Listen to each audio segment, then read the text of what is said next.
Beginilah keadaan si Maher, dikelantarkan saja, dibawa dari rumah sakit umum, cuman diletakkan di tengah jalan ini, nggak sampai pun ke lubang liang lahat. Jadi di mana tanggung jawab rumah sakit? Viral video jenazah pasien COVID-19 di kota Jambi diduga ditelantarkan di pemakaman. Video berdurasi 54 detik tersebut, terdengar suara seorang perempuan yang merekam kondisi peti jenazah warna coklat dibungkus menggunakan plastik yang berada di sebuah kawasan pemakaman. Perempuan tersebut mengungkapkan, pihak rumah sakit menelantarkan jenazah pasien COVID-19.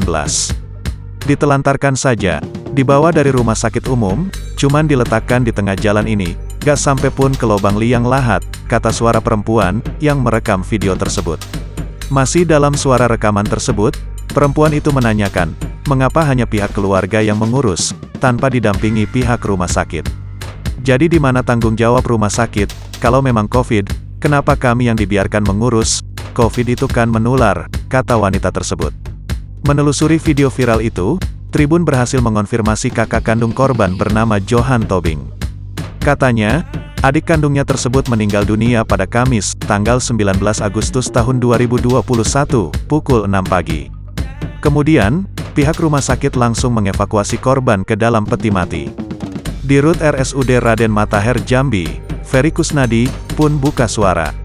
Ia menyatakan tugas pihak rumah sakit hanya sampai pada proses pemulasaran jenazah dan mengantar jenazah ke pemakaman, termasuk jenazah terkonfirmasi COVID-19.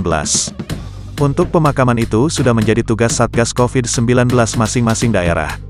Kami dari rumah sakit tidak sampai memakamkan jenazah, jelasnya, saat dikonfirmasi Tribun Jambi Jumat, tanggal 20 Agustus tahun 2021, sore.